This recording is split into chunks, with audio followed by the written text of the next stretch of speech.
Hello and welcome, ladies and gentlemen, to StarRupture. Today, I'm gonna talk about a little bit of yes buts of this game. Oh, wait, actually, yes, but actually, that means something. Anyways, moving on. So the thing is, like, this is a fantastic game. I love playing this game, but it has several problems with it that hinders your gameplay in general. Well, I want to talk about them, and actually because I value your feedback about the game and the problems that you have, because I don't just want to be like somebody who plays the games and makes content. Like, I love the most of... If I don't love a game, I don't play it, okay? I love this game. I want it to become the best version of it when it becomes just version number 1 and it gets released. So, let me know in the comment section what problems you have with this game too. So, I'm gonna move on with my own problems. I think you already know where I'm going to start from, right? Yeah. Let us commence the operation. Why?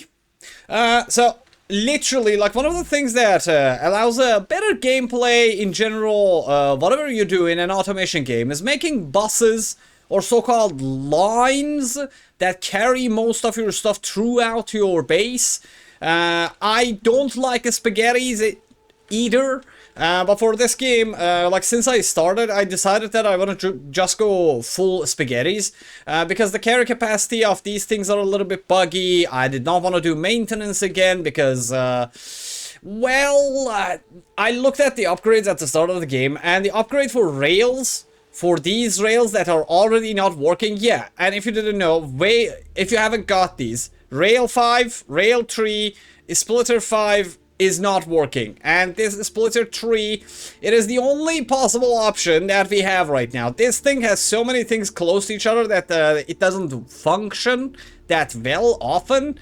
You can still use it, but it gets clogged very often because the objects collide with each other more than they should. But again, these two are less buggy. It's not a bug, it's mostly object collision problem with these. But these two, literally, they don't work. Don't use them.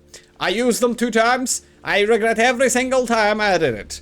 And yeah, not being able to make 5 quad, triple lanes is a monster. Is one of the things that is really giving me nausea at this point. Number 2 thing, again, it's about maintenance, because as you guys know, or if you're even new to the game, automation games are all about the scaling and maintenance and expanding, let's say at even from the, let's say, level 1. And maintenance plays the biggest part in this whole process. But the problem with this game is, okay, I hope it happens because I don't want to be ashamed. Oh, no, it's not gonna happen, is it? Oh, no. Oh, no, it's not happening. Oh, no. Oh, no. Oh, no. Oh, no. Why is it not happening now? Oh, no. Why is it not happening now? It was happening every time I did this yesterday. Did they fix it? But there was no hotfix. So sometimes it happens so that whenever you're upgrading a lane from, let's say, level whatever to other lane whatever, it becomes inactive and it doesn't work, and you have to go all the way back to the source of the lane in order to make it, let's say, from the first step, basically. But today, I don't know, for some reason it's not happening. Oh my god. Oh my god. Is it fixed? Wait, what? Excusez-moi? Hello? You are making me be ashamed of myself right now. Alright, they're all working. Okay, that proves me wrong. That proves me wrong. Well. Oh yeah, there it goes. There it goes. It happened. Yay. I'm both happy and sad about it. Now, I was both happy that it got fixed, and now I'm unhappy that it is not fixed. Yeah, this is the problem.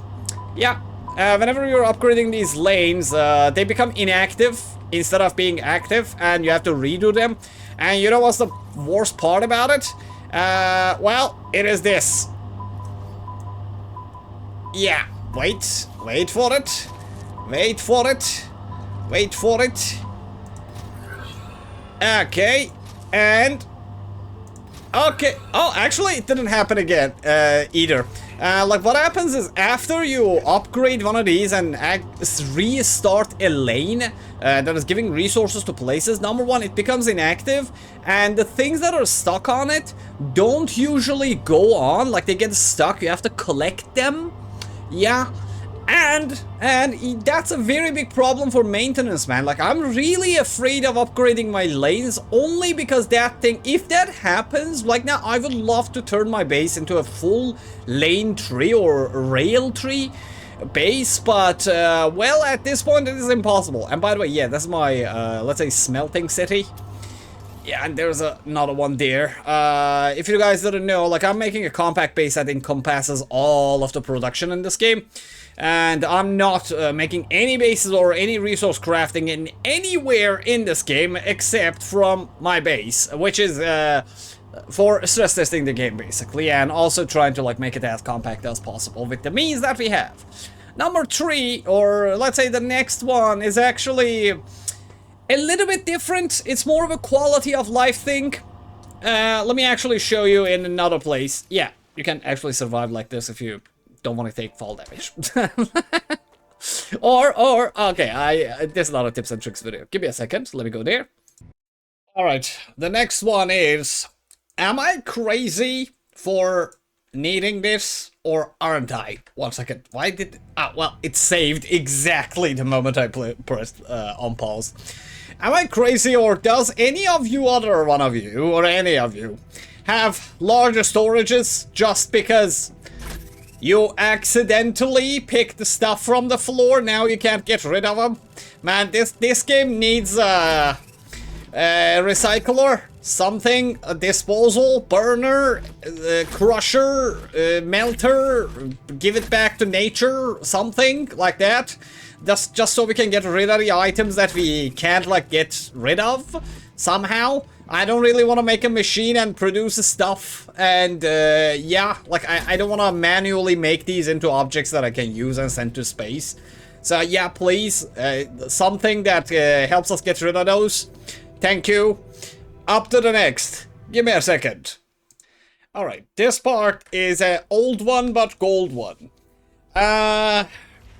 Man, ratio of expansion is a problem right now in this game. I know it's, by the way, like, I'm saying all of these, but this game is still early access-ish, let's say.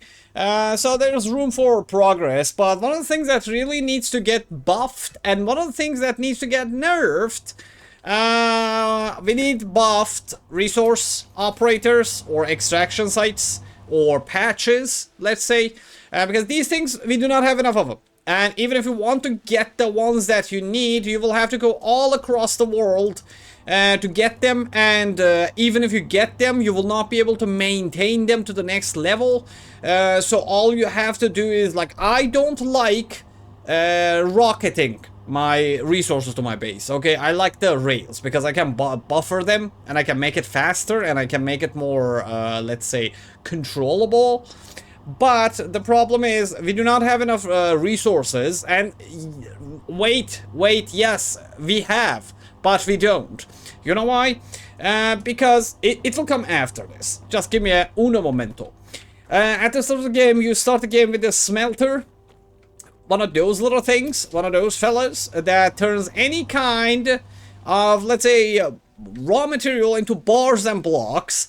After that, this scaling doesn't jump that much when you open the fabricator, like it's like normal things in every automation crafting game. 1 bar, 1 item, 1 bar, 1 item. Then there's like item, new item, items, new item. And, well, when I reached this stabilizer, I was like, yeah, it's still manageable, pretty good, pretty neat, very balanced, nice work. Then the furnace got in, the electronics got in, and I was like, okay, now this is starting to get a little bit crazy here, because that synthetic silicone is going to be used for everything, because calcium does not have any other usages than that. And then the Mega Press arrived, and after getting the Mega Press upgrade, I was like, okay, calm down. But it was still okay. It was still very manageable. You can still get the resources. You can have the backline produce more. You can kind of maintain it to some non-insane levels. But I complained about this in another video too, but that was a dedicated video. But I want to mention it here as well, because there's something new that I did. Right now, as I am doing these, like, because I make videos like step by step, like these are the recipe thingies that you need recipes for unlocking. So I just unlock these ones, and I will make my base up to this level, make a video about it, and then make the let's say other ones. But meanwhile, I'm like making the base, making the other videos, and I'm basically busy, so I can't enter this era before making that video. I wanted to make my base a zero, let's say, loss factory that can actually produce every single one of these end game resources. But that is mathematically kinda impossible in this game. I said this in one other video that I published yesterday. And why is it impossible? Basically, the number of resources you need for making a zero loss factory in this game is a minimum of 5,000-ish raw resources for every single one of those. Yeah, for example, like the scanner is a 5,000 plus. And, well, believe it or not, that titanium node or patch there gives you about 240. Yeah, and you need 10 times that for making a zero loss scanner facility. That produces scanners at a rate of, let's say, 6. Or actually not 6, something around 118 per minute. Yeah, for making 18 scanners per minute, like without any kind of stoppage, you need so many resources that it is just a disaster, okay? I'm not accurate with that number. That's a little bit exaggerated and non-accurate, but I will make a zero loss factory, let's say, blueprint soon. And I'm actually working on them. I'm making the Excel sheets for the video. But basically, I'd suggest just go with bare minimums. I kind of gave up on the fact of that I want to make a zero loss factory because it's impossible to maintain. Mainly because whenever, yeah, as I said, like you can't maintain the rails, you can't do anything else. There's too many resources going on. You have to pour hundreds of hours just to make it. And at the end of the day, what I would suggest is when you reach the assembler level, just make the bare minimum, like what I'm doing here. And what I mean by bare minimum, just make enough of it. Like just these 3 factories, even though they're not 24/7 working, like their downtime is super high because the backline does not have enough production right now. But what I would suggest, just make the bare minimum so you don't quit the game. Make your storages, send them to space, upgrade your materials, and just go explore, do whatever you want, and slow and steadily just make your factory. Because for casual players, this is this is not like Mega Press is a bottleneck, but the biggest bottleneck that they're gonna face, like any kind of casual player that doesn't have like 100, 200, 300s of hours, is the assembler level. And believe it or not, I checked out the website. There will be even further upgrades to the assembly level. Yeah, so these things will give birth to more things. So this thing itself will become a backline for another item or another production line. For example, there was that, I don't know, whatever fabricator. It's like an epic level. And if you go, like, let me show you like this. If you go all the way, like, towards that section, you will see another inaccessible resource that we can't harvest now because of the radiation. We don't even have an extractor for. But the moment that thing enters, probably there will be another assembly line that adds another level of layer of, let's say, production logic that you have to implement to your bases, which will be a disaster. But man, Mr. Developer, please have mercy on casual players. Yes, not everybody can do this, okay? We cannot handle this. Yeah, I am a casual player too. I'm pretty experienced in automation games, but man, like, No, just make it like less, please. Because if you add another layer, it's gonna be almost impossible to do it with just normal play hours, so people will have to grind. I know these games are all about grinding and making more efficient, bigger, better, faster, more beautiful, but I mean, come on. Come on, man. Anyways, let me check my notes and then I will come back. I checked my notes, there's nothing else, but please let me know in the comment section if you have faced any other bugs or anything that hinders your gameplay, because I have my own style. Every single player in these kind of sandbox games, yes, there's the most efficient way all the time, the only mathematic way to do things. But there's also like your type or your style of game that causes problems. You telling your problems in these comment sections, on Reddit, on feedback, and on the game's website is the only way for the developers to get playtest feedback. So let me know in the comment section, and so maybe I make a video about the other bugs, other problems that you players and my beloved audience are facing right now with this game. So maybe we can cause a change for the good of the game. I love indie games. I only and only most of the time, let's say, play indie games in general, because I like to see these develop as I'm like, I like to act like a historian and just keep track of what is happening to these games, and it's like investing, let's say, and I'm pretty invested in this game. I know I nag a lot about some problems in these games, but basically I want it to be the best version of it as it could be. But well, let's see what happens. See you in the comment section. Thanks for the likes, thanks for the hypes, thanks for the feedback, thanks for the memberships and supers. As always, if it's nighttime, I hope you sleep like babies, and if it's daytime, I hope you have zero bottlenecks in your base, and well, see you in the next video, fellas.